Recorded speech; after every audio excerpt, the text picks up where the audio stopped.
таққа отырды. 1 Хақназар, 2 Бұйдаш, 3 Мамаш, 4 Тахир. Қайсысы болады?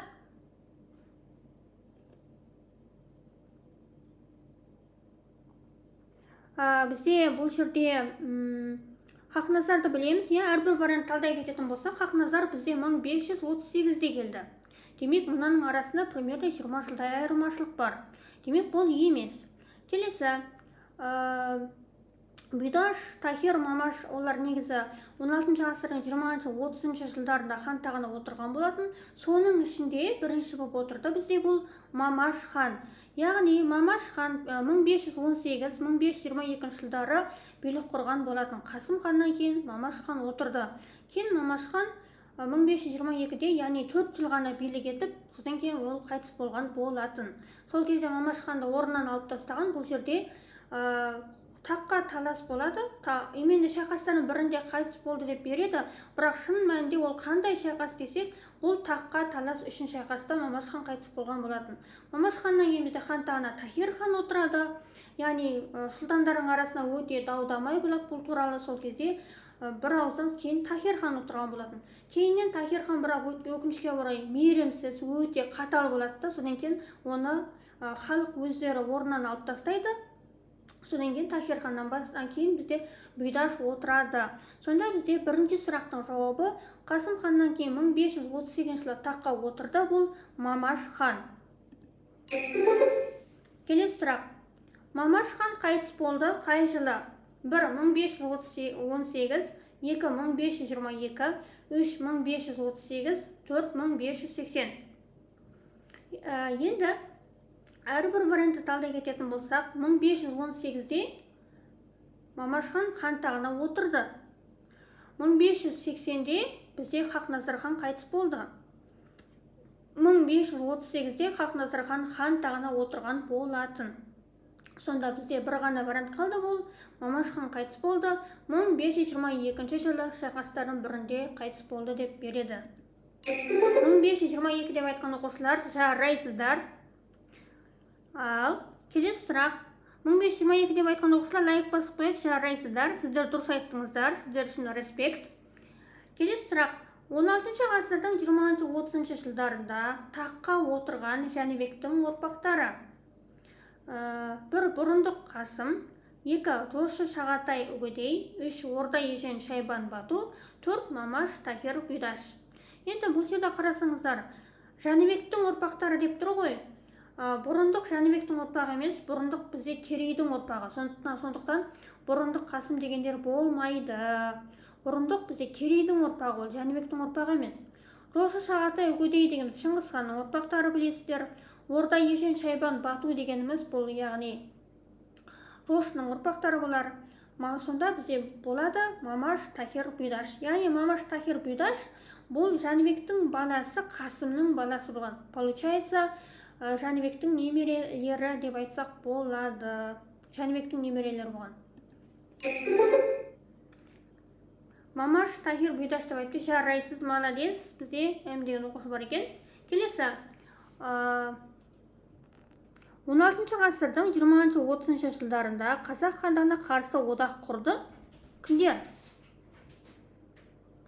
Орыстар мен қазақтар, қытайлар мен моғолдар, хиуалықтар мен бұхарлықтар және өзбектер мен моғолдар. Қайсысы болады бұл жерде?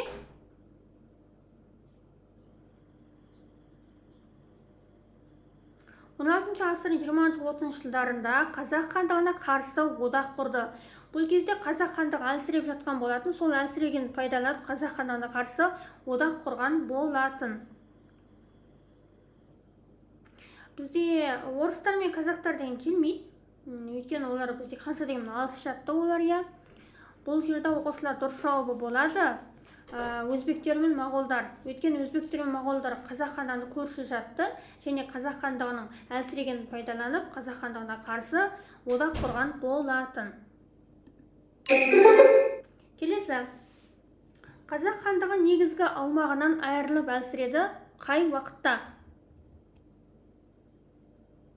1. 15 ғасырдың 60 жылдары дейді.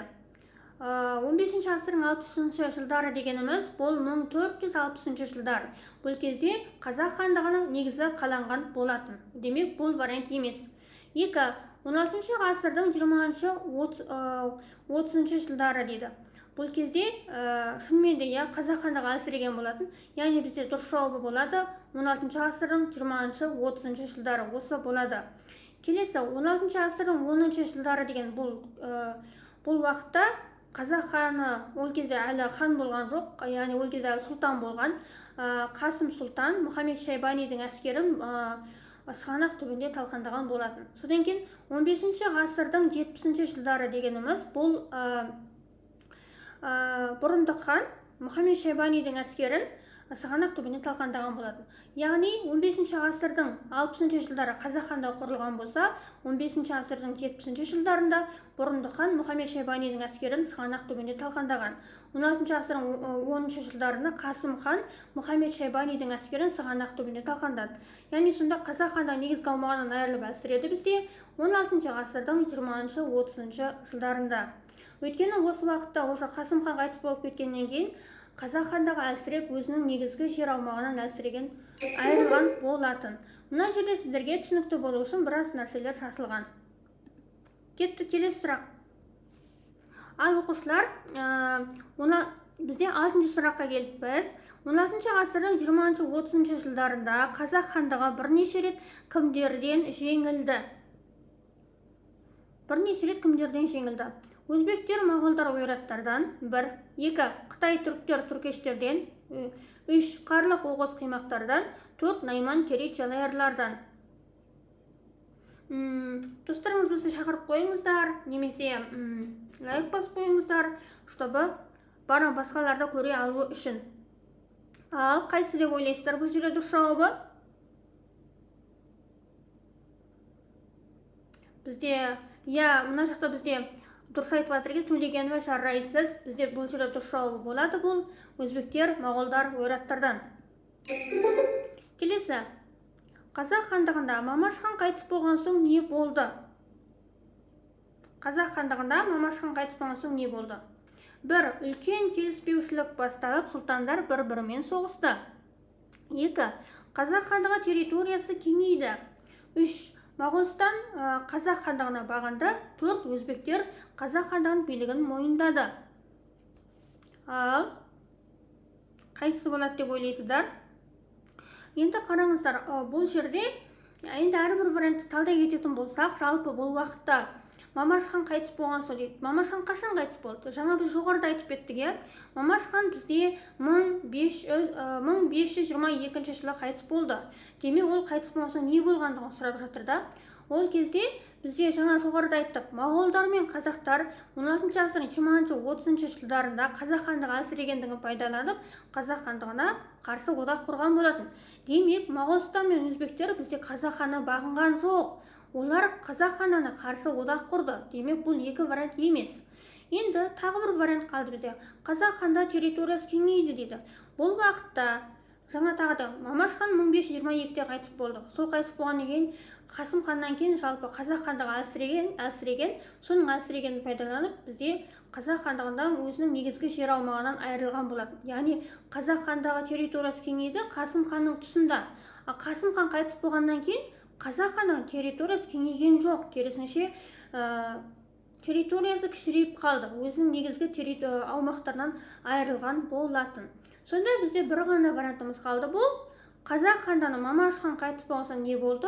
Бұл үлкен келіспеушілік басталып, сұлтандар бір-бірімен соғысты, яғни таққа талас болды. Яғни осы вариант болды.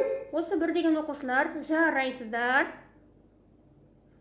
Келесі 1522 жылы қаза болған Қасым ханның ұлы. Мен жаңадан бері айтып жатырмын, енді осы жолы сіздер прям шатаспай өте жақсы жауап бересіздер деп ойлаймын. Және де оқушылар, бізде квизте мысалы бір сұрақтар қайталанып келіп жатады. Тек бірде ханның атын сұрасақ, бірде жылын сұраймыз, бірде оқиғаның болған жерін сұраймыз деп. Бұны не үшін мен олай беремін? Өйткені сіздер қайта сол нәрсеге жауап беру арқылы естеріңізде өте жақсы қалады.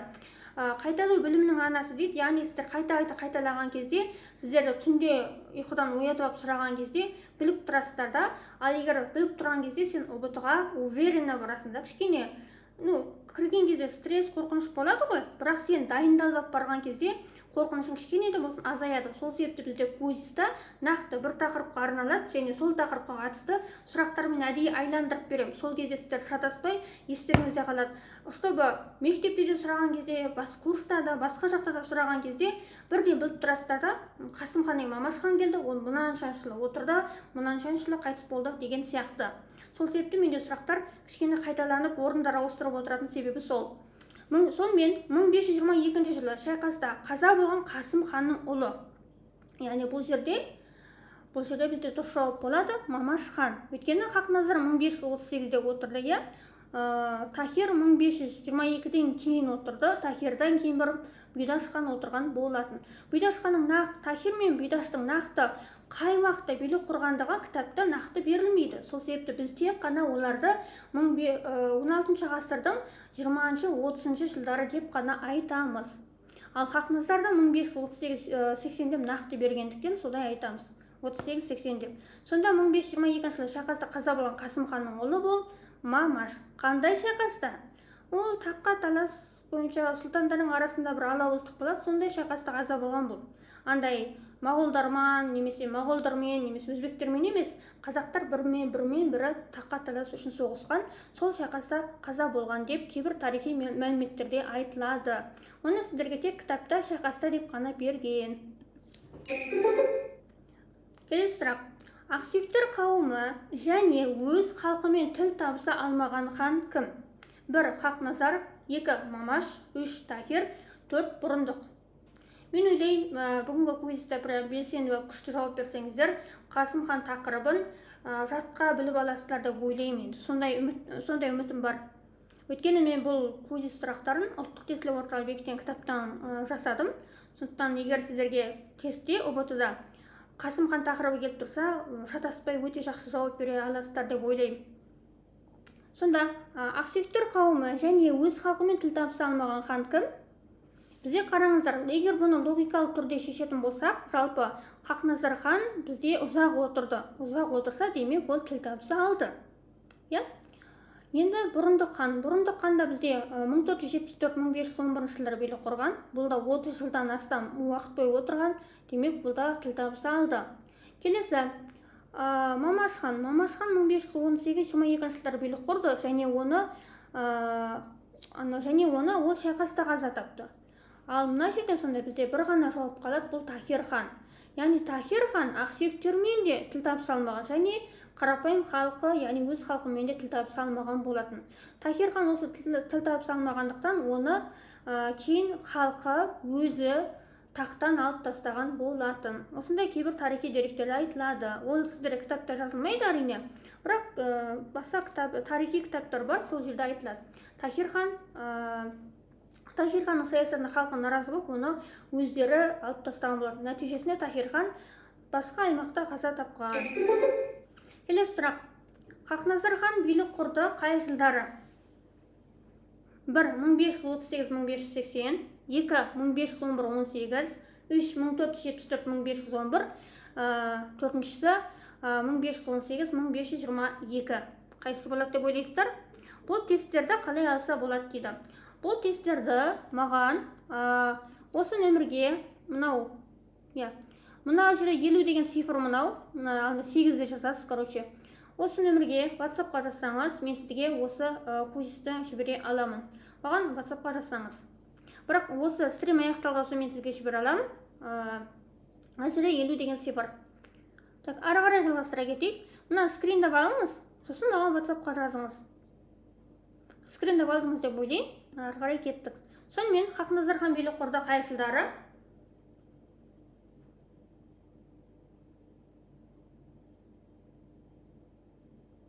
Ал Хақназар хан қай жылдары билік құрды? Бізде бұл жерде дұрыс жауабы болады.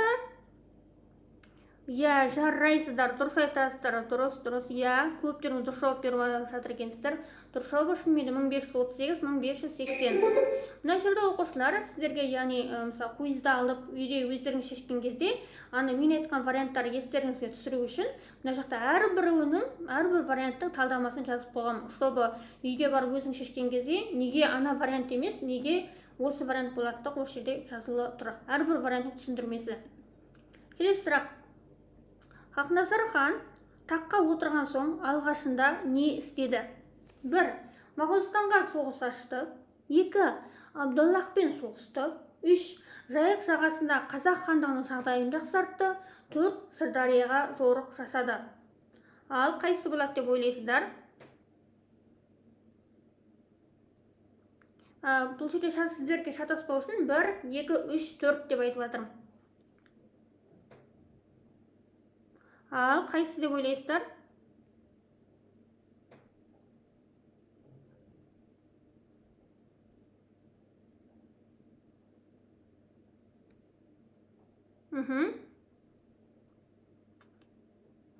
Енді мына жерде қате жауап берген бір оқушымыз бар екен. Жалпы варианттарын айтатын болсақ, қараңыздар. Моғолстанға соғыс ашқан жоқ. Бұл жай ғана сіздерді шатастыру үшін жазылған вариант бұл. Абдаллахпен соғысқан жоқ. Керісінше Абдаллахпен Хақназар хан одақ құрған болатын. Ант беріскен келісім жасап одақ құрады. Сосын Сырдарияға Хақназар жорық жасаған жоқ. Сырдарияға бізде оның Хақназардың әкесі Қасым хан жорық жасаған болатын.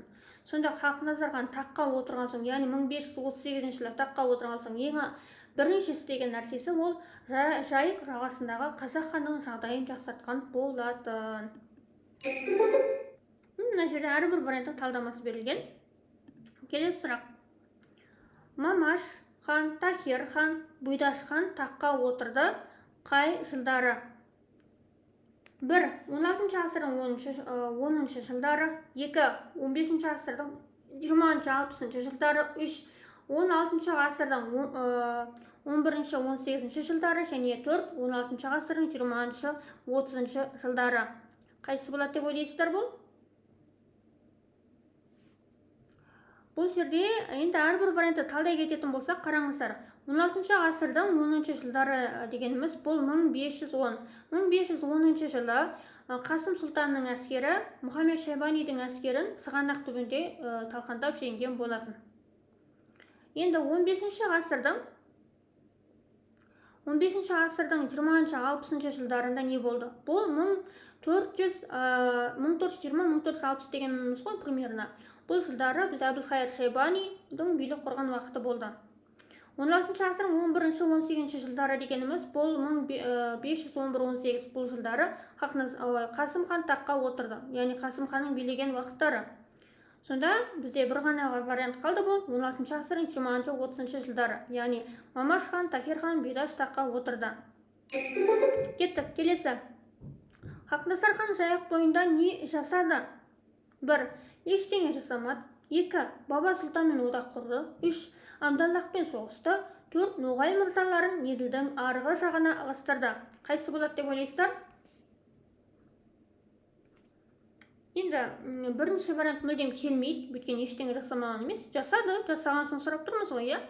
2. Баба Сұлтанмен одақ құрды. Баба Сұлтанмен одақ құрған жоқ негізі.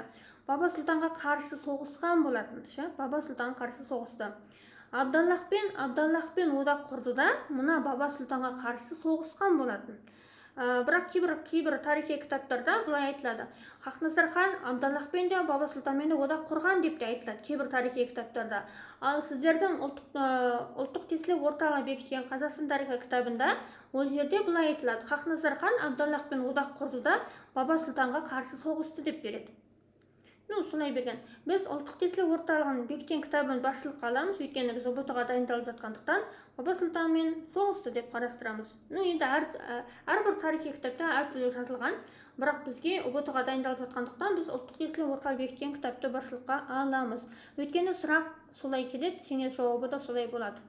Сонда бізде бір ғана вариантымыз қалды. Бұл Хақназар хан жайық бойында не жасады? Бұл Ноғай мырзаларын Еділдің арғы жағына қарай ығыстырған болатын. Кеттік, келесі. Хақназар хан Ноғай ордасына қарсы жорық жасады. 1. 16 ғасырдың 80-ші жылдары, 2. 16 ғасырдың 30-ші жылдары, 3. 16 ғасырдың 60-ші 70-ші жылдары, және 4. 16 ғасырдың 70-ші 80-ші жылдары. Қайсы болады деп ойлайсыздар?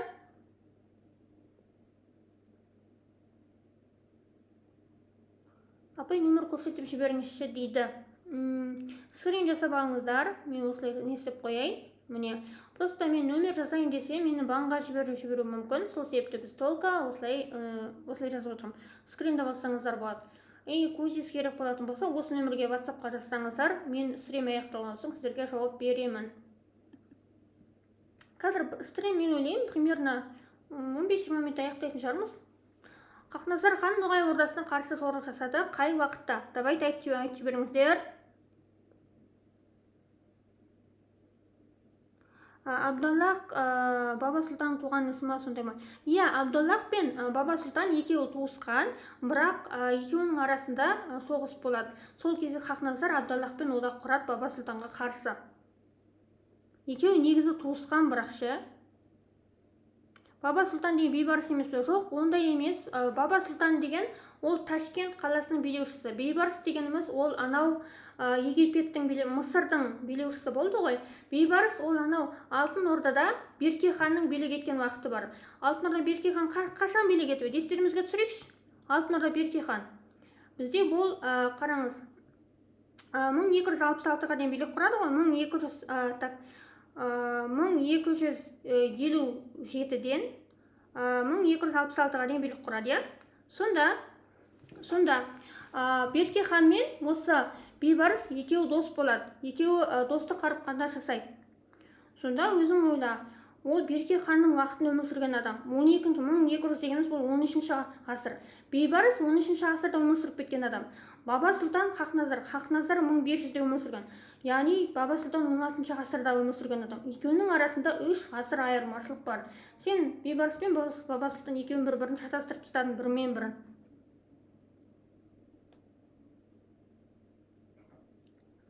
Абдаллах Хақназарды пайдаланды. Бұл жерде оқушылар ойын болды негізі. Барлық сабақты жібересіз ба дейді. Сол WhatsApp-қа маған жазшы, сол жерде жауап берейін, иә? Потому что қазір біз сабақты аяқтап алайық. Негізі ойын болды. Өйткені Хақназар хан Баба Сұлтан, Абдаллахпен одақ құрып, оның да ұтқан жерлері де бар негізі. Енді Ноғай ордасына жорық жасады. Бізде бұл жерде дұрыс жауап болады оқушылар. 16 ғасырдың 60-70-ші жылдары. Келесі сұрақ. Хақназар хан Ноғай ордасына жорық жасап, өзіне қосып алды. Қай жерді? 1. Аралдың солтүстігімен Жайық жері, 2. Ертіс бойы, 3. Сырдария бойын, 4. Мәуеннахар жері. Қайсысы болады деп ойлайсыздар? Хақназардан кейін Есім хан келді емес пе? Сосын Абдаллахпен келісімді бұзады дейді. Хақназардан кейін хан тағына Шығай хан келеді. Хақназар 1580-де қайтыс болады да. Одан кейін Хақназардан кейін оның таққа отыратын ұлдары болмайды. Себебі оның ұлдарының барлығын Баба Сұлтан өлтіріп тастаған болатын, оның отбасын. Сосын оның отбасынан таққа отыратын адам қалмағандықтан Жәнібектің басқа да ұрпақтарын іздейді. Сол кезде бізде 80-ге келген Шығай хан таққа отырады. Шығай хан жасы 80-де болады, 1580-82-де билік отырады. Содан кейін Шығай хан қайтыс болғаннан кейін бізге хан тағын Тәуекел хан отырады. Тәуекел хан кейбір деректерде 1582-1598 деп береді, кейбір деректерде 1583-1598 деп береді. Яғни, получается, Хақназардан кейін Шығай хан, Шығайдан кейін Тәуекел отырған болатын. Жаңа сен айтқан Есім хан ол сол Тәуекелден кейін отырады таққа. Яғни Есім хан 1598, 1628 осы аралықтарда отырған болады. Яғни Есім бұл жаңа Тәуекелден кейін отырды ол. 80 жаста шал отыра ма? Иә, 80 жаста шал отырады. Өйткені хан тағына отыратын басқа адам қалмай қалады. Өйткені Хақназардан бүкіл бала шағасын, ұрпақтарын Баба Сұлтан өлтіріп тастаған болатын. Сонымен Хақназар хан Ноғай ордасына жорық жасап өзіне қосып алды бізде. Бұл аралдың солтүстігі мен Жайық жерін қосып алған болатын. Неге осы жерді қосып алды? Өйткені сол кезде бұл жерлер Ноғай ордасының территориясына кірген болатын. Сол себепті оларға жорық жасап, жеңіп, Ноғай ордасының осы аумақтарын өзіне қосып алған. қалғандары неге келмейді? Өйткені ертіс бойында ноғайлар болған жоқ. Сырдария бойында ноғайлар болған жоқ. Мауреннахрда болған жоқ. Сол себепті осы вариант болады. Келесі. Мұхаммед Хайдар ол табиғатынан мейірімсіз, қатал, ешпендеге сенбейтін адам болатын деп кім туралы айтты? 1. Қасым, 2. Тахир, 3. Әбілхайыр Шайбани, 4. Бұрындық хан. Ал қалай, кім деп ойлайсыздар?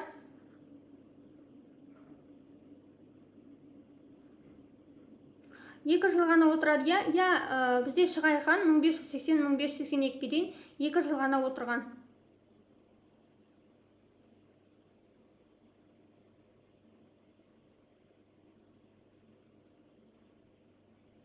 Ал айтып беріңіздер. Хақназардың елші ретінде барған 2 баласын өлтірген Баба Сұлтан Беделі. Мейірім, дұрыс айтасыз. Хақназардың 2 баласы елші ретінде Ташкент билеушісі Баба Сұлтанға барады 1579 жылы. Сол кезде Баба Сұлтан сол 2 ұлын өлтіруге бұйрық берген болатын. 1579 сол 2 ұлын өлтіреді. Кейін айтады, кейін сол Баба Сұлтанның адамдары Хақназардың өзін және оның отбасында өлтірген деп айтылады. Сонда бұл жерде қайсы болады деп ойлайсыздар? Бұл жерде оқушылар дұрыс жауап бізде Тахир хан болған. Тахир сосын мейірімсіз болған. Кеттік, келесі сұрақ.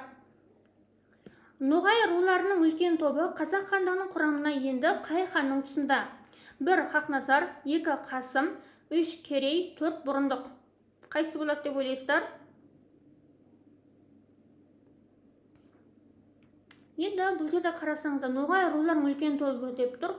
Бізде Керей, Бұрындықтар ол кезде Ноғай руларын қосқан жоқ. Себебі Керей хан және Бұрындық олардың басты мақсаттары Қазақ хандығының құрамына Сырдария бойында қалалар қосып алу болды. Яғни ол кезде Ноғайға не до этого болып жатқан негізі Керей мен Бұрындықтың кезінде. Қасым ханның тұсында Ноғайлардың бірқатар рулары енді, но Қасым ханның тұсында Ноғай руларының бір бөлігі ғана енген болады. Тек бір бөлігі ғана енді. Ал Хақназардың тұсында Ноғай руларының үлкен тобы кірген. Үлкен тобы кіргендігі сонша, біз жаңа өткен сұрақта айттық. Ноғай ордасының жаңағы бізде Аралдың солтүстігі және Жайық бойындағы Ноғай руларын жерін жаулап алған болатын сол кезде. Демек, Ноғай руларының үлкен тобын қосып алды, бұл Хақназар. Ал егер Ноғай руларының бір бөлігі ғана десе ғана біз Қасым дегенді айтамыз. Сонда бұл жерде дұрыс жауап болады Хақназар хан. Кеттік, келесі. 16 ғасырдың 60-70 жылдарында билігін башқұрттар мен ноғайлар мойындаған қазақ ханы. 1. Жәнібек, 2. Керей, 3. Бұрындық, 4. Хақназар. Қайсы болады деп ойлайсыздар? Бірақ бұл жерде қараңыздар, табудың оңай жолы, мына датаға қараңыздар. Бұл уақытта қазақ хандығында кім билік құрды? Демек, соның билігін мойындады. Енді Жәнібек бізде қазақ хандығында нақты хан болды деп айтылмайды. Бұны өтіп кетеміз. Сонда Керей бізде қазақ хандығына ең алғаш құрылған кезде болды, ол 15 ғасырда хан болды бұл кісі. Бұрындық бізде 1511-де тақтан түсті ғой. Бұл мына жерде жаңағы 60-ты сұрап тұр. Демек, Бұрындық емес. Сонда бізде бір ғана вариант қалды бұл. 16 ғасырдың 60-70 жылдарына билігін башқұрттар мен ноғайлар мойнынан қазақ ханы бұл Хақназар. Кеттік. Келесі. Қазақ пен қырғыз ханы. Кім деп ойлайсыздар? Мына жақ Хақназар деген оқушылар бар екен, жарайсыздар. Бұрындық дейді. Бұрындық кішкене шатасып кеттіңіздер, ол жерде. Қазақ пен қырғыз ханы. Қайсы деп ойлайсыздар? Бұрындық, Бұйдаш, Хақназар, Тахир. Бұл жерде де дұрыс жауап болады. Оқушылар Хақназар. Жалпы Хақназарға қатысты екі не айтылады. Хақназар қазақтар мен ноғайлардың ханы деп айтылады. Хақназар қазақ пен қырғыздардың ханы деп айтылады. Сосын тағы бір ақпарат бар. Хақназар ноғайлар мен башқұрттардың ханы депке айтылады. Хақназарға қатысты осындай 3 атау айтылады. Кетті, келесі. Хақназар хан достық және әскери одақ туралы ант беріскен келісім жасады. Кіммен? Кіммен жасады? 1. Мұхаммед Шайбанимен. 2. Бұхара билеушісі Абдаллахпен, 3 Ташкент билеушісі Баба Сұлтанмен, 4 Мәскеу билеушісі Иван Грозниймен. Бұл жерде енді Мұхаммед Шайбанини вообще келмейді, өйткені ол сіздерді шатастыру үшін жазылған вариант. Мәскеу билеуші Иван Грозниймен жай ғана елшілік қарым-қатынас жасаған болатын. Сонда бізде екеуі ғана қалды. Ташкент билеушісі Баба Сұлтанмен жасаған жоқ. Керісінше Бұхара билеушісі Абдаллахпен осы келісімді жасап, кімге қарсы болды? Бұл Ташкент билеушісі Баба Сұлтанға қарсы болды. Сонда бізде дұрыс жауабы болады. Бұхара билеушісі Абдаллах. Абдаллах деген оқушылар жарайсыздар, молодец. Келесі, 16 ғасырдың 60-70 жылдарында Хақназар хан билігін мойындады кім? Моғолдар мен өзбектер, ноғайлар мен башқұрттар, қырғыздар мен моғолдар, орыстар мен казактар. Ал жауап беремін, давайте. 16 ғасырдың 60-70 жылдарында Хақназар хан билігін жүргізді. Бұл жерде дұрыс жауап болады оқушылар. Ноғайлар мен башқұрттарға. Қалғандары келмейді, қалғандары жай сіздерді шатастыру үшін жазылған варианттар. Бізде ноғайлар мен башқұрттар. Келесі. Достық және әскери одақ туралы ант беріскен келісім жасаған хандар. 1. Хақназар мен Абдаллах. 2. Хақназар мен Баба Сұлтан. 3. Тәуекел мен Абдаллах. 4. Иван Грозный мен Қасым. Енді бізде 4-ші вариант мүлдем келмейді, өйткені Қасым ханның тұсында одақ жасалған жоқ. Тәуекел мен Абдаллах. Тәуекел ханның кезінде осы келісімді бұзған болатын. Абдаллахпен осы келісімді бұзған Тәуекелдің тұсында. Сосын Хақназар мен Баба Сұлтан. Хақназар мен Баба Сұлтан емес, бізде дұрыс жауап болады. Хақназар мен Абдаллах осы келісімді жасайды да Баба Сұлтанға қарсы болады. Хақназар мен Абдаллах деген оқушылар жарайсыздар. Келесі, Хақназар хан ноғайлар мен башқұрттарға билігін жүргізді қашан? 1. 16 ғасырдың 80-ші жылдары дейді. Бізде бұл емес, өйткені 16 ғасырда 80 дегеніміз бізде бұл 1580 жыл, ол жылда Хақназар хан қайтыс болған болатын. Екіншісі, 16 ғасырдың 30-ші жылдары дейді. Бұл да емес, өйткені 16 ғасырдың 30-ші жыл дегеніміз 1530-ның шамасы ғой. Ол кезде Хақназар хан таққа отырған болатын. Одан кейін 16 ғасырдың 70-80 жылдары дейді. Бұл жылдарда Хақназар хан Абдаллахпен одақ құрып, Баба Сұлтанға қарсы одақ құрған уақыты болатын. Сонда бізде бір ғана вариантымыз қалды бол. Яғни Хақназар хан ноғайлар мен башқұрттарға билігін жүргізді бол 16 ғасырдың 60-70 жылдарында.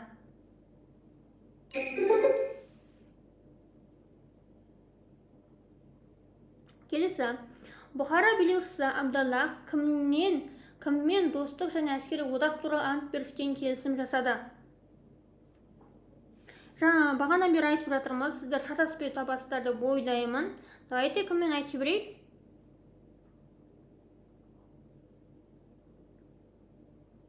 Шет оқушылар бүгін аз отыр, Білмеймін не үшін аз отқанын, әлде мен ерте шығып қойдым ба, әлде шынымен де кеш шығу керек бе еді, білмеймін.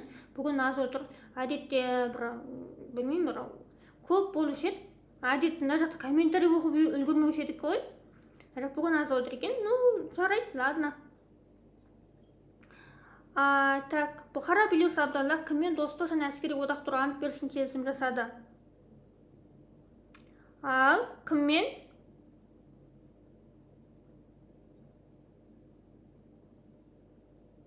Бізде бұл жерде келісім жасады Абдаллах, бізде Хақназармен. Кеттік, келесі сұрақ.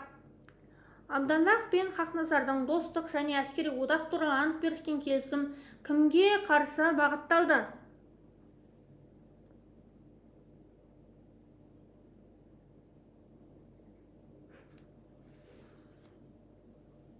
Кімге қарсы? Лайк басып қолдау жіберейік апай дейді. Давайте лайк басып жіберіңдер. Қолдау жіберейік. Ал кімге қарсы бағытталды? Бірінші сұрақтарға жауап беріп тұрсаңдар, сосын қолдау жіберіңдер. Кімге қарсы бағытталды?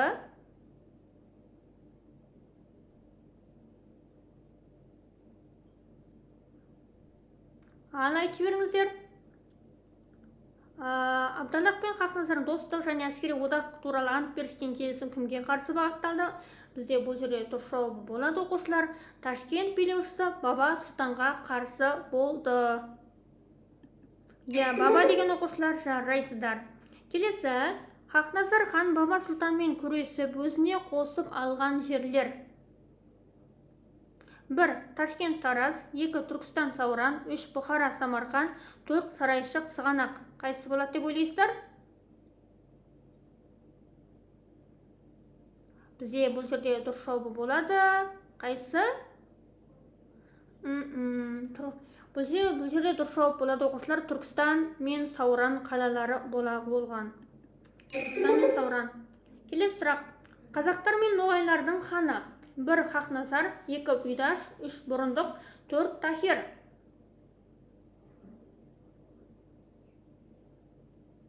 Ал қазақтар мен ноғайлардың ханы?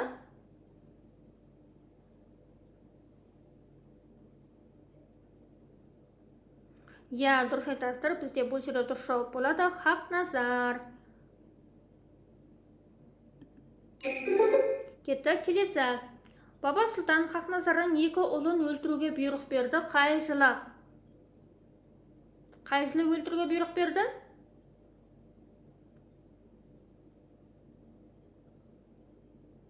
1. 1579, 2. 1580, 3. 1538, 4. 1578. Енді бұл жерде 1538-де Хақназар хан өзі таққа отырған, 1580-де Хақназар хан өзі қайтыс болды. Сонда бізде 1578-де шатастыру үшін жазылған вариант.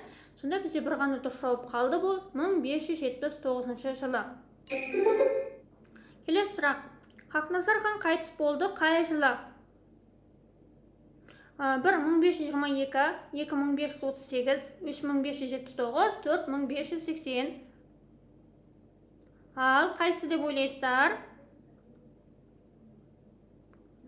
Бұл жерде 1522-де бізде Мамаш хан қайтыс болған болатын, 1538-де өзі таққа отырды, 79-да Баба Сұлтан Хақназардың 2 ұлын өлтірген. Сонда бізде бір ғана вариантымыз қалды, бұл 1580 жылы Хақназар хан қайтыс болды. Келесі сұрақ. Хақназар хан елшілік қарым-қатынас орнатты кіммен? 1. Ташкент билеушісі Баба Сұлтанмен, 2. Бұхара билеушісі Абдаллахпен, 3. Сібір ханы Ибақпен, 4. Мәскеу билеушісі Иван Грозниймен. Ташкент билеушісі Баба Сұлтанмен негізі Хақназар хан соғысты. Екіншісі Бұхара билеушісі Абдаллахпен Хақназар хан одақ құрды, жаңа Баба Сұлтанға қарсы. 3. Сібір ханы Ибақ. Сібір ханы Ибақ Хақназар хан тұсында ол өмір сүрген жоқ. Өткен Сібір ханы Ибақ ол Керей мен Жәнібекпен достық қарым-қатынас жасаған болатын. Сонда бізде бір ғана вариантымыз қалды, бұл Хақназар хан елшілік қарым-қатынас орнатты Мәскеу билеушісі Иван Грозниймен. Келесі сұрақ. Хақназар хан Қасым ханнан кейін әлсіреген Қазақ хандығының шекарасын кеңейтіп, аумағын қалпына келтірді кім? 1. Тахир, 2. Бұйдаш, 3. Хақназар, 4. Мамаш.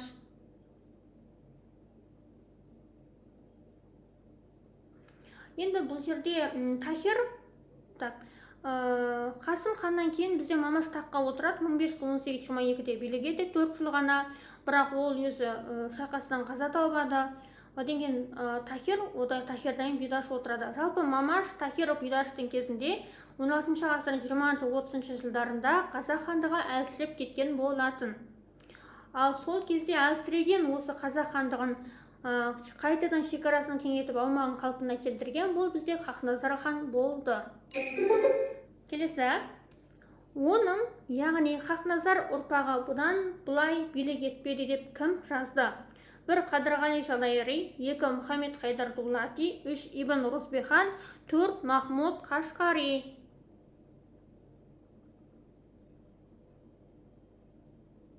Енді бұл жерде жалпы Махмуд Қашқари деп сіздерге шатастыру үшін берілген вариант. Өйткені Махмуд Қашқари ол Қарахан мемлекетінің дәуірінде өмір сүрген адам. Ол орта ғасырдағы тайпалар туралы жазған, сол себепті бұл мүлдем емес. Бұл жай ғана сіздерді шатастыру үшін берілген вариант. Келесі, Ибн Рузбехан. Ибн Рузбехан бұл Бұрындық хан туралы жазған және Бұрындық ханды мақтап жазған адам. Мұхаммед Хайдар Дулати бұл көбінесе Қасым хан туралы жазған. Қасым ханмен өзімен өмірде кездескен, прям реальный жизни дейді ғой, реальный өмірде кездескен Мұхаммед Хайдар Дулати өзі. Енді ол кездессе, Қасым ханның дәуірінде өмір сүрсе, Хақназарға дейін енді өмір сүрмейді ол кісі. Демек Мұхаммед Хайдар Дулати емес. Өйткені Мұхаммед Хайдар Дулати кейіннен өзі қайтыс болып кеткен адам дейді. Ол Қасыммен бір кішкене жасы шамалас па, Қасыммен бір дәуірде өмір сүрген адам ғой, Қасым ханмен. Сонда бізде бір ғана вариантымыз қалады бұл. Яғни Хақназардың ұрпағы бұдан былай хандық билік етпеді деп кім жазды? Бізде Қадырғали Жалайыри деген тарихшы жазған болатын. Келесі сұрақ. Мәскеу билеушісі Иван Грозный кіммен елшілік қарым-қатынас жасаған? 1 Керей, 2 Хақназар, 3 Жәнібек, 4 Бұрындық. Енді бұл жерде қарайтын болсаңыздар, жалпы Керей, Жәнібек, Бұрындықтың тұсында бізде орыстармен байланыс орнаған жоқ, өйткені ол жерде байланыс орнамаған. Тек орыстармен байланыс ең алғаш Қасым ханның тұсында орнаған болатын. Одан кейін содан бастап ары қарай қазақ хандығы мен орыстардың арасында елшілік қарым-қатынастар алмасқан болатын. Соның ішінде Иван Грозниймен елшілік қарым-қатынас орнатқан бізде бұл Хақназар хан болды. Келесі сұрақ. Хақназар билігінің жаңағы Хақназар деп айтқан оқушылар жарайсыздар, молодец. Келесі. Хақназар билігінің соңына қарай қазақ хандығының батыстағы шекарасы өткен аймақ. 1 Есіл, 2 Балқаштың арғы жағы, 3 Ташкент маңы, 4 Жайық бойы. Енді қараңыздар, бұл жерде батыстағы деп тұр. Демек батыстағы десем, батыс Қазақстан жақты ойлау керек та. Енді Есіл қайда? Есіл бізде орталық Қазақстанда. Балқаш бізде шығыс Қазақстан жақта. Ташкент оңтүстік Қазақстан жақта. Сонда бізде бір ғана вариантымыз қалды, бұл қайсы? Яғни Жайық бойы. Демек, Хақназар билігінің соңына қарай қазақ хандығының батыстағы шекарасы өткен аймақ бұл Жайық бойы деген вариант болады. Жайық бойы деген оқушылар жарайсыздар. Молодец. Келесі, Хақназар билігінің соңына қарай қазақ хандығының солтүстіктегі шекарасы өткен аймақ. Қайсы деп ойлайсыздар? Жаңа біз сұрадық сіздермен батыстағы шекарасы. Енді солтүстіктегі шекарасын сұрап тұрмыз. Тура жаңа варианттар. Бұл жерде әрбір вариантымен примерно қазақ хандығының сол Хақназар хан тұсында шектескен батыстағы, шығыстағы және солтүстік және оңтүстіктегі шекаралары бойынша құрастырған. Сондықтан бұл жерде әрбір вариант рөл атқарады. Яғни тупо жазыла салған варианттар емес. Ой, мына жақта жарайсыз. Мына жақта бірінші Есіл деп бір оқушы айтты, жарайсыз, молодец. Бұл жердегі, яғни қазақ хандығының солтүстіктегі шекарасы бізде Есіл бойы болды. Келесі. Хақназар билігінің соңына қарай қазақ хандығының шығыстағы шекарасы өткен аймақ. Енді жаңа біз сұрадық, батыстағы шекарасын сұрадық. Ол Балқаш болды. Батыстағы шекарасы Жайық бойы болды. Келесі, одан кейін солтүстіктегі шекарасы Есіл бойы болды. Енді бізде сұрап тұрмыз шығыстағы. Балқаш па, Ташкент па? Қайсы деп ойлайсыздар? Давайте жауап береміз. Бұл жерде шығыстағы шекарасы бізде Балқаштың арғы жағы. Осылай деп айтқан оқушылар жарайсыздар. Мейірім жарайсың. Келесі. Хақназар билігінің соңына қарай қазақ хандығының оңтүстіктегі шекарасы өткен аймақ. Енді бірден шатаспай табасыздар деп ойлаймын. Өйткені біз жаңа қарастырдық. Есіл бойы солтүстіктегі шекарасы болса, Жайық бойы батыстағы шекарасы болса, Балқаш шығыстағы шекарасы болса, бізде бір ғана вариант қалды, бұл қайсы? Бұл әрине Ташкент маңы. Ташкент маңы деген оқушылар жарайсыздар. Осымен біз оқушылар Хақназар хан тақырыбы бойынша 37 сұрақ жауапты аяқтадық. Бізде барлығына дұрыс жауап берген екенбіз. Кіріп қатысқан барлық оқушыларға рахмет. Сіздерге ұнады деген ойдамын. Сіздерге пайдалы болды дегенде ойдамын. Егер ұнап пайдалы болса, бір ауыз пікірлерін жазып жіберсеңіздер, вообще күшті болатын еді. Сіздерге пайдалы болды ма? Хақназар хан тақырыбы естеріңізде қалды ма деп сол бойынша сұрап отырмын.